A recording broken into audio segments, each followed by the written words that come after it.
Hey everybody, this is Steve Christensen, and in this brief screencast, I hope to share with you some of the highlights of a talk I gave recently discussing electronic social media tools for ophthalmology education, specifically how to protect your patients, your profession, and you.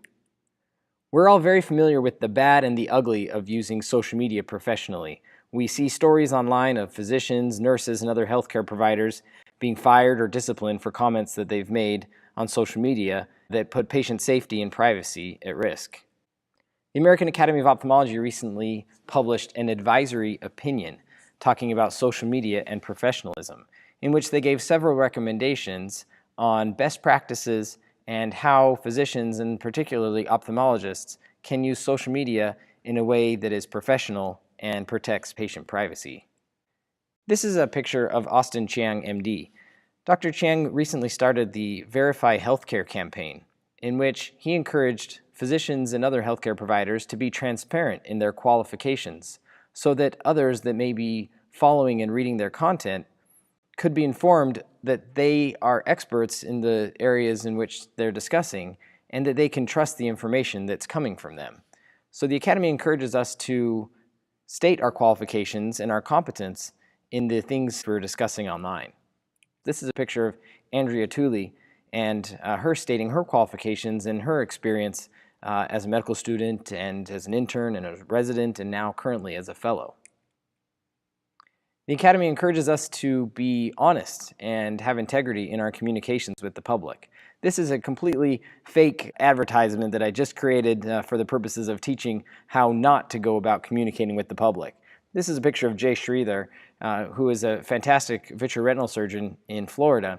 And this is a pseudo ad that he may create that says that he's America's #1 refractive retinal surgeon and that he has a 20/20 vision guarantee and that we can count on Jay's fingers for perfect vision.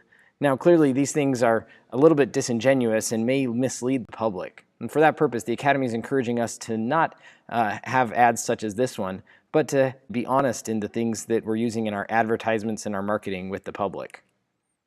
We're also encouraged to state our conflicts of interest when we're maybe discussing things in social media posts or on our blogs or so forth, of which we may be conflicted. This is a very small photo of an article that was recently published in the hematology oncology literature in which they looked at Twitter accounts of those hematology oncologists that have conflicts of interest and that tweet about them. And they found that a very, very small percentage of those individuals actually state their conflicts. We should also be very careful to maintain patient confidentiality.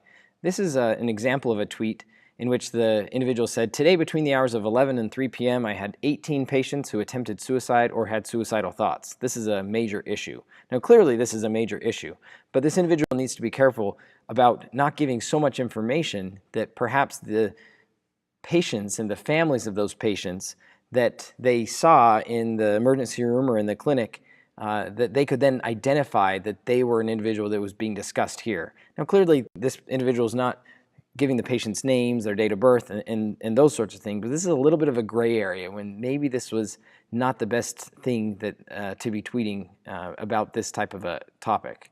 This is maybe a better example. This individual said, "Today was the weirdest day ever, and thanks to HIPAA, I can't tell you about it."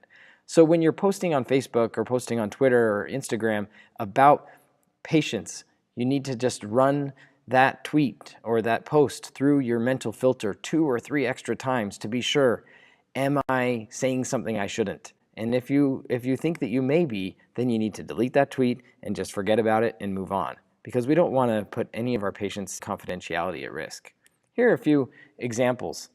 This is Jessie Berry. She's a fantastic ocular oncologist in Southern California. And Jessie posts some wonderful photos of patients that she cares for, many of which have retinoblastoma.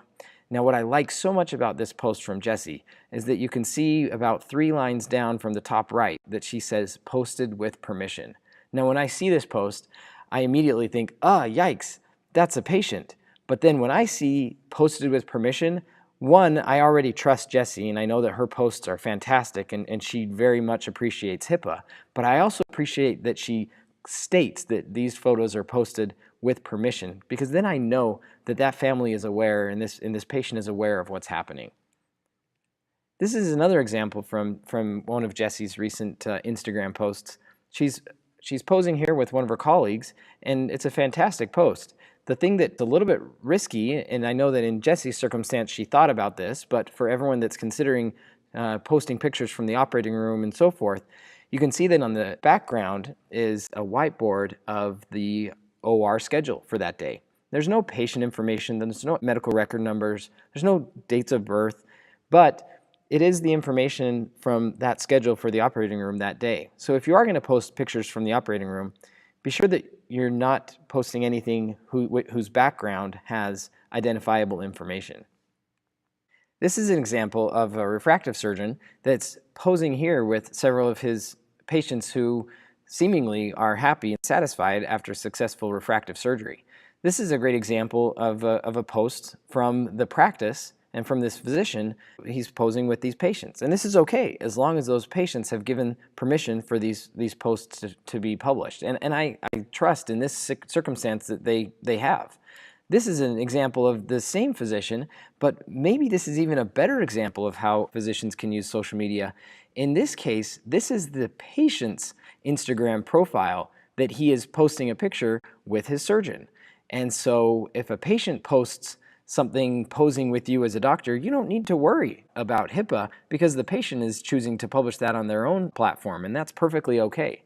Here's an example from Usiwoma Abugo, who is a wonderful oculoplastic surgeon and has an incredible Instagram following at MentorMeMD.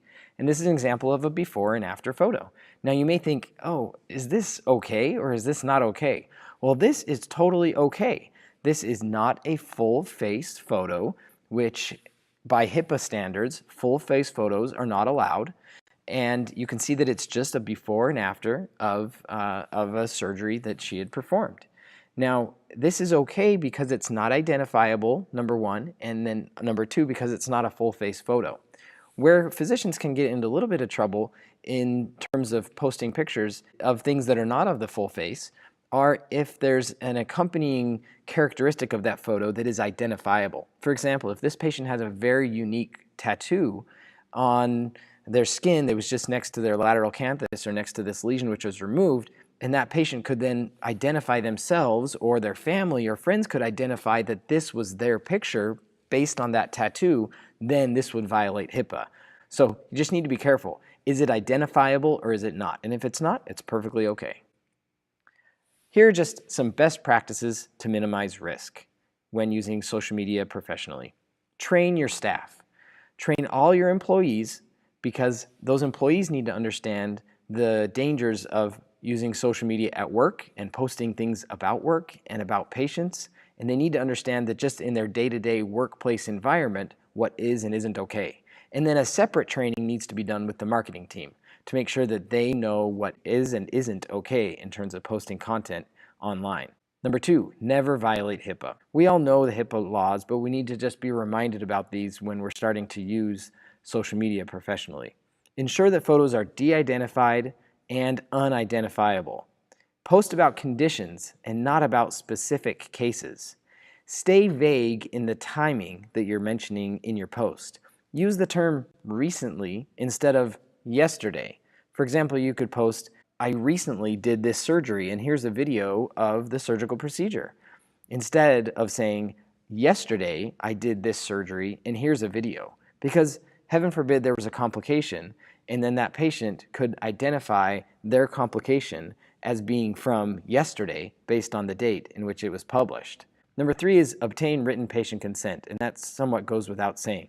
Number four, separate your personal and professional social media profiles. And number five, never offer medical advice on social media. Once again, this is Steve Christensen discussing electronic social media tools for ophthalmology education, protecting your patients, your profession, and you. Thanks for watching.